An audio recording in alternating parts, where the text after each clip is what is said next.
आज प्रधानमंत्री नरेंद्र मोदी पहली बार संसद पहुंचे बीजेपी सांसदों की पाठशाला लगाने वाले हैं। हरियाणा के सूरजकुंड में सांसदों की पाठशाला में पहली बार संसद पहुंचे बीजेपी सांसदों को संसदीय कार्य प्रणाली के गुर सिखाए जाएंगे। इस पाठशाला के पहले प्रवक्ता प्रधानमंत्री नरेंद्र मोदी होंगे, जो खुद पहली बार सांसद का चुनाव जीते हैं। गौरतलब है कि 7 जुलाई से शुरू हो रहे संसद के बजट सत्र में सत्ता पक्ष के सांसदों पर सबकी नजर रहेगी। बीजेपी के 161 सांसद पहली बार लोकसभा चुनाव जीतकर निचले सदन में पहुंचे हैं। ऐसे में उन सांसदों को मोदी की पाठशाला में संसदीय कार्य प्रणाली, बहस के नियम, कायदे और संसदीय व्यवहार के गुर सिखाए जाएंगे। सांसदों की पाठशाला सेक्शंस में बटे होंगे। हर सेक्शन का टॉपिक भी अलग होगा और टीचर भी अलग होगा। संसद में वाक्पटुता के लिए मशहूर विदेश मंत्री सुषमा स्वराज सांसदों को संसद में आचार व्यवहार का पाठ पढ़ाएंगी। वित्त मंत्री अरुण जेटली अपने सांसदों को उनके अधिकारों और कर्तव्यों के बारे में बताएंगे। शहरी विकास और संसदीय कार्य मंत्री वेंकैया नायडू सांसदों को उनके लोकसभा क्षेत्र में सरकार की इमेज बनाने के गुर सिखाएंगे। इस पाठशाला में सांसदों को मीडिया मैनेजमेंट भी सिखाया जाएगा। सांसद के रूप में कर्तव्यों, अधिकारों और काम के बारे में एक समझदारी, सूझबूझ निर्माण करना और जो पार्लियामेंट के अंदर जो परफॉर्मेंस होता है उसको अधिक ठीक करने के लिए विभिन्न जो प्रश्न है या फिर चर्चा उपस्थित करना है, इन सारे विधाओं का कैसे उपयोग करना, इस पर माननीय सुषमा स्वराज मार्गदर्शन करेगी।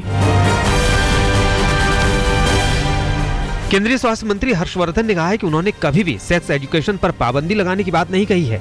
हर्षवर्धन ने अपनी वेबसाइट पर लिखी एक पोस्ट में सेक्स एजुकेशन के बजाय नैतिक शिक्षा पर जोर देने की बात कही थी। इससे पहले हर्षवर्धन एड्स रोकथाम के लिए बजाय कॉन्डोम के इस्तेमाल के अपने जीवन साथी के साथ ईमानदारी बरतने को बेहतर तरीका बता चुके हैं।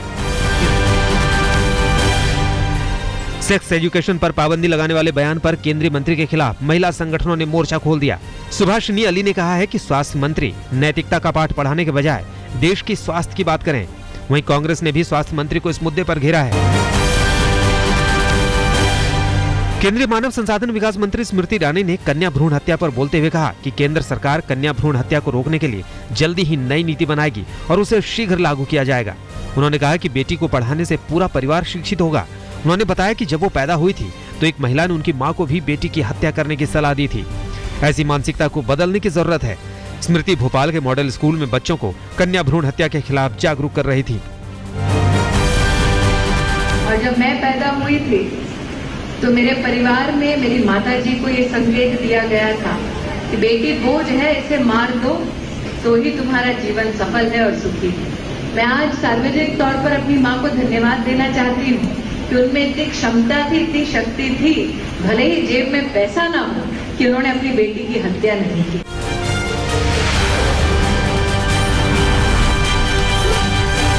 संघ प्रमुख मोहन भागवत ने घोटाले में आरएसएस नेताओं का नाम आने के बाद सुरेश सोनी को देर रात नागपुर बुलाया। भागवत का संदेश मिलते ही सुरेश सोनी नागपुर के लिए रवाना हो गए। संघ नेता भैयाजी जोशी पहले ही नागपुर में मौजूद हैं। माना जा रहा है कि संघ प्रमुख व्यापम मामले पर सोनी से चर्चा करेंगे। इससे पहले मीडिया से बात करते हुए संघ प्रमुख मोहन भागवत ने कहा है कि उन्हें आरोपों की चिंता नहीं है, कानून अपना काम करेगा। एक स्टेट क्वेश्चन करें कि ये व्यापम घोटाले में कुछ नाम आ रहे हैं तो उसके खिलाफ, उसके बारे में कुछ तो कानून अपनी कार्रवाई करेगा, हमको चिंता नहीं है उसकी। मध्य प्रदेश के व्यापम घोटाले में पूर्व संघ प्रमुख एस सुदर्शन और संघ नेता सुरेश सोनी का नाम भी जुड़ गया है। व्यापम के पूर्व परीक्षा नियंत्रक और घोटाले के आरोपी पंकज त्रिवेदी के दावों के मुताबिक इस घोटाले में संघ नेता भी शामिल थे। पंकज ने एसटीएफ को बयान दिया है कि मध्य प्रदेश के पूर्व मंत्री लक्ष्मीकांत शर्मा ने दिवंगत आरएसएस प्रमुख एस सुदर्शन और सुरेश सोनी के कहने पर 5 लोगों को नौकरी दिलाने के लिए सिफारिश की थी। एक और आरोपी मिहिर ने भी इस बारे में गवाही दी है। संघ नेताओं के साथ साथ व्यापम घोटाले की जांच ईमानदार छवि वाले मुख्यमंत्री शिवराज सिंह चौहान पर भी पड़ रही है। विपक्ष ने सरकार को इस मामले पर घेर रखा है। इस बीच मुख्यमंत्री शिवराज सिंह चौहान ने कहा है कि जांच में सब साफ हो जाएगा। उन्होंने उन लोगों के खिलाफ मुकदमा भी दर्ज कराया है जो इस घोटाले के तार मुख्यमंत्री या उनके करीबियों से जोड़ने की कोशिश कर रहे थे।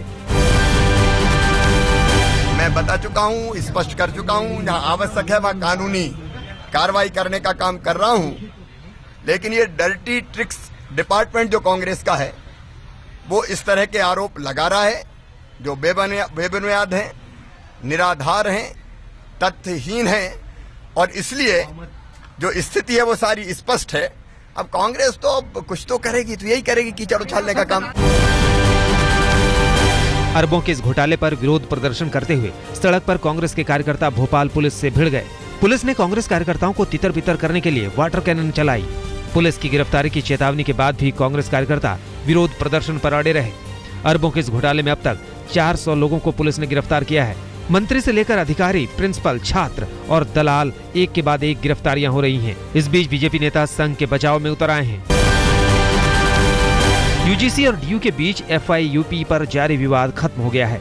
डीयू प्रशासन अब अंडर ग्रेजुएट कोर्स 4 के बजाय 3 साल करने पर राजी हो गया है। इसका ऐलान डीयू के वाइस चांसलर दिनेश सिंह ने किया। वीसी की जारी चिट्ठी में कहा गया है कि दिल्ली यूनिवर्सिटी ने वक्त की जरूरत को पहचाना है।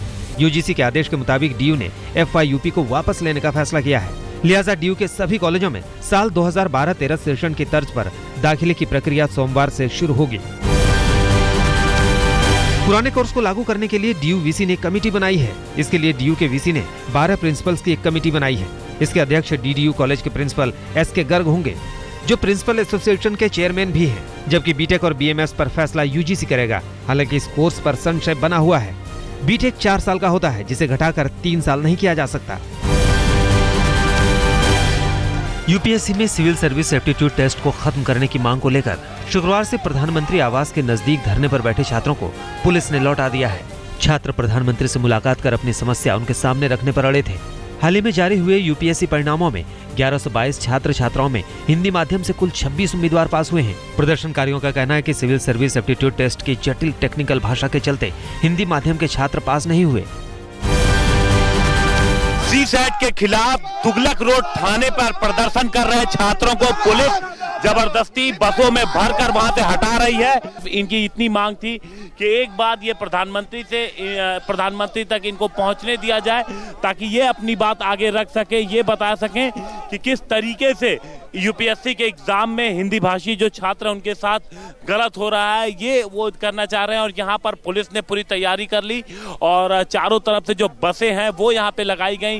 भारी पुलिस यहाँ पर बुलाया गया और उन बसों में भर करके उन छात्रों को अब यहाँ से ले जाया जा रहा है। गृह मंत्री राजनाथ सिंह ने नक्सल प्रभावित राज्यों के मुख्य सचिवों और पुलिस महानिदेशकों के साथ आंतरिक सुरक्षा पर पहली बैठक की। बैठक में गृहमंत्री ने कहा कि सरकार नक्सलियों के साथ बातचीत कर समस्या के समाधान में विश्वास नहीं करती। उन्होंने कहा कि अगर नक्सली हमला करते हैं तो उन्हें जवाब दिया जाएगा। लेकिन गृहमंत्री ने बैठक में इस बात पर भी जोर दिया कि समस्या से निपटने के लिए संतुलित रुख अपनाना जरूरी है। इस बैठक में नक्सल प्रभावित 10 राज्यों के मुख्य सचिव और डीजीपी ने हिस्सा लिया। इन राज्यों में छत्तीसगढ़, झारखंड, उड़ीसा, बिहार, आंध्र प्रदेश, तेलंगाना, महाराष्ट्र, पश्चिम बंगाल, मध्य प्रदेश और उत्तर प्रदेश हैं। सूत्रों के मुताबिक ओडिशा के डीजीपी ने केंद्रीय सुरक्षा बलों की कमी का मुद्दा उठाया, तो सीआरपीएफ और बीएसएफ ने सुरक्षा बलों का बचाव किया। We have CRPFs deployed in Odisha, so we'll just review what has been done and how best we can go forward.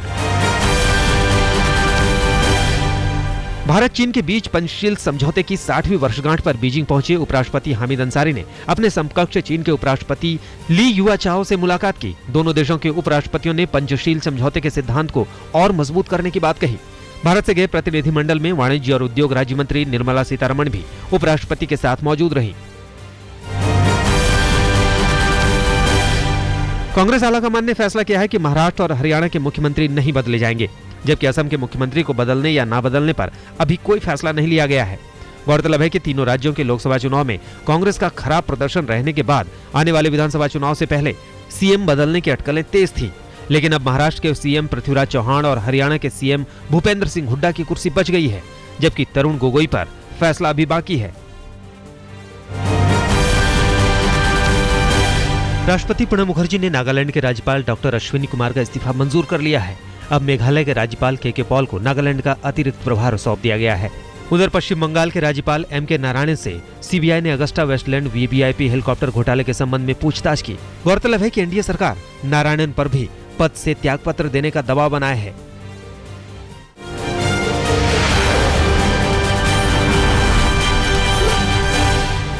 आज अमरनाथ यात्रियों का पहला जत्था बाबा बर्फानी के दर्शन करेगा। पहले जत्थे में कुल 1160 लोग हैं। पहला जत्था बालटाल रूट से होते हुए अमरनाथ पहुंचा। 42 गाड़ियों में पहला जत्था शुक्रवार सुबह जम्मू से कड़ी सुरक्षा के बीच रवाना हुआ। इस जत्थे को पहलगाम में भारी बर्फबारी के चलते बालटाल रूट से भेजा गया। अमरनाथ से अच्छी खबर यह है कि अमरनाथ में करीब 20 फीट का बर्फ का शिवलिंग आकार ले चुका है। अमरनाथ में सुरक्षा के कड़े इंतजाम किए गए हैं। जम्मू कश्मीर सरकार का कहना है कि भक्तों की सुरक्षा के लिए 3 टायर सुरक्षा की व्यवस्था की गई है। भक्तों की सुरक्षा को लेकर जम्मू कश्मीर की सरकार आश्वस्त है। सुरक्षा की आजकल कोई ऐसी दिक्कत नहीं है। आप देख रहे हो कि लाखों की तादाद में वैसे ही कश्मीर में सैलानी है और ऊपर वाले की मेहरबानी से अभी तक तो कोई ऐसी खबर आपको सुनने को नहीं मिली, न मिलनी चाहिए। बीती शाम मुंबई के सीएसटी रेलवे स्टेशन के सेंट्रल रेलवे के कार्यालय में भयानक आग लग गई। इसके बाद सुरक्षा कारणों से प्लेटफॉर्म नंबर 1 को कुछ देर के लिए बंद कर दिया गया। आग बुझाने के लिए दमकल की 10 गाड़ियां मौके पर पहुंची। आग प्लेटफॉर्म नंबर पर बने सेंट्रल रेलवे के प्रशासनिक कार्यालय के 5वें तल पर लगी। सूचना मिलते ही जीएम और डीआरएम मौके पर पहुंच गए। हादसे की वजह से हार्बर लाइन की ट्रेन 15 से 20 मिनट लेट चली। हादसा ऑफिस आवर्स में होने से लोगों को मुश्किल का सामना करना पड़ा। असम में गुरुवार रात से रुक रुक कर हो रही बारिश, जमीन धंसने और बाढ़ के कारण एक ही परिवार के 3 सदस्यों सहित कम से कम 8 लोगों की मौत हो गई। जिला प्रशासन ने प्रत्येक पीड़ितों के परिवार वालों के लिए 10,000 रुपए मुआवजे की घोषणा की है। असम में ब्रह्मपुत्र और सहायक नदियों का जलस्तर बढ़ जाने से 5 जिले कामरूप, लखीमपुर, दर्रांग, सोनितपुर और उदालगुड़ी बाढ़ की चपेट में आ गए हैं।